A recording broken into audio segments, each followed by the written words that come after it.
अस्सलाम वालेकुम एवरीवन, कैसे हैं आप सब। उम्मीद करती हैं आप सब खैरियत से होंगे। आज हम लोगों ने टॉपिक नंबर 3.1 और 3.2 को कवर किया था, चैप्टर नंबर 3 का। तो उसकी एक क्विक समरी है ताकि आप लोग जो है वो मेन पॉइंट्स उनको हाईलाइट कर लें और जो फार्मूलाज हैं उसके अंदर उसको नोट डाउन कर लें ताकि आपको बाद में प्रॉब्लम ना हो। तो हम लोगों ने देखा था कि हमारे पास जो प्रोग्राम था होस्ट कोड वाला, उसके अंदर सॉरी जो जीपीयू पे रन होता है उसके अंदर हमारे पास ग्रिड्स होते हैं। ग्रिड्स के अंदर नंबर ऑफ ब्लॉक्स होते हैं और नंबर ऑफ ब्लॉक्स के अंदर हमारे पास नंबर ऑफ थ्रेड्स जो है वो एक्सिस्ट कर रही होती है। तो ग्रिड टीम जो है हमें बताती है कि एक ग्रिड के अंदर टोटल कितने थ्रेड्स मौजूद होंगे, और ब्लॉक टीम जो है हमें बताती है कि एक ब्लॉक के अंदर टोटल नंबर ऑफ थ्रेड्स कितने होंगे। और हमारे पास ये डिम थ्री मतलब कि 3 डायमेंशंस होती हैं इसकी, x Y C.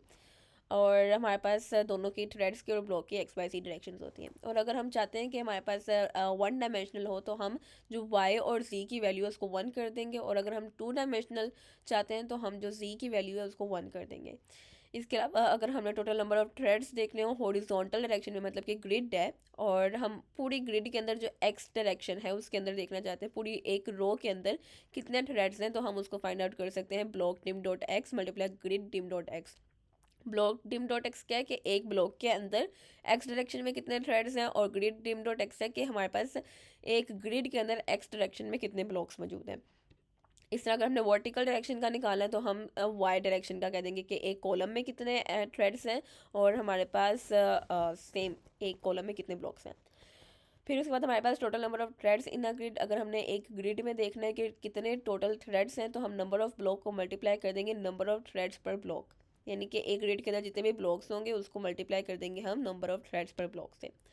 Total number of blocks अगर हमने ग्रिड के अंदर देखने हैं तो हम सील का फंक्शन लगाते हैं और total number of threads divided by total number of threads पर ब्लॉक कर देते हैं।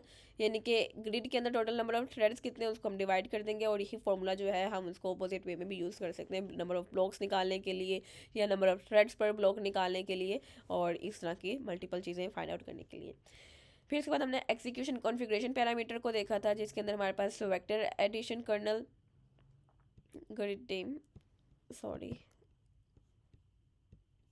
जो ये वाला है इसके अंदर हमारे पास इस तरह से। और इसके अंदर हमने देखा था 2 पैरामीटर्स देते हैं और इन दोनों की टाइप जो है वो डिम टाइप होती है, और ये एक्सप्लेन किया हुआ है। इसके अलावा हमने देखा था कि कूडा सी जो है वो अलो करता है कि हम जो grid dim dot X grid dim dot Y और सी है उनकी वैल्यूज़ जो है वो 1 से 65536 तक हो सकती हैं। उनकी रेंज बताई थी हमने, यानी कि टोटल नंबर ऑफ ब्लॉक्स कितने हो सकते हैं। और हर ब्लॉक जो है the size of the block is limited to 1024 threads, यानी कि एक ब्लॉक के अंदर हमारे पास 1024 थ्रेड से ज़्यादा जो है वो नहीं हो सकते, 1024 से ज़्यादा थ्रेड्स मौजूद नहीं हो सकते, और अगर ऐसा होता है तो वो हमारे पास वैलिड नहीं है। और 1024 जो है ये किसी एक स्पेसिफिक डायमेंशन के लिए नहीं है, ये तमाम डायमेंशंस के लिए, मतलब अगर हम तीनों डायमेंशंस को प्लस करें तो हमारे पास जो है वो 1024 से कम होने चाहिए, या 1024 से जितने होने चाहिए इससे ज़्यादा नहीं होने चाहिए। इसके अलावा हम लोग जब एक ग्रिड को देख रहे थे, मतलब कि अगर हम एक ग्रिड के अंदर स्पेसिफिक पिक्सल को देखना चाह रहे हैं, ब्लॉक के अंदर नहीं देखना चाह रहे हैं, अगर हम पूरी ग्रिड के अंदर उसका पिक्सल का इंडेक्स फाइंड करना चाहते हैं तो हम क्या लिखते होते हैं, हम ये वाला फॉर्मूला जो है वो यूज़ करते हैं। और इसका एग्जांपल जो है वो मैंने ऑलरेडी जो है वो समझा दी हुई है। फिर अगर हम offset of pixel in 1 dimension देखना चाहते हैं, जहाँ पर हमने लीनियराइज किया था, हमने 2D एरे को 1D एरे के अंदर कन्वर्ट किया था और रो मेजर अप्लाई किया था, तब हमने ये वाला फॉर्मूला अप्लाई किया था ताकि हम देख सकें कि जो एक स्पेसिफिक ब्लॉक के अंदर थ्रेड है उसकी 1D डायमेंशन के अंदर क्या इंडेक्स होगा। और कलर्ड पिक को जब हमने ग्रे स्केल के अंदर कन्वर्ट करना होता है तो हम ये वाला फॉर्मूला अप्लाई करते हैं, L is equal to R multiply 0.21, sorry इधर भी मिस्टेक है थोड़ी सी, इधर आ जाएगा 0.21, और आगे 0.72 मल्टीप्लाई बाई 0.07। तो आप लोग अगर इसका स्क्रीनशॉट लेना चाहते हैं तो आप लोग अब ले सकते हैं।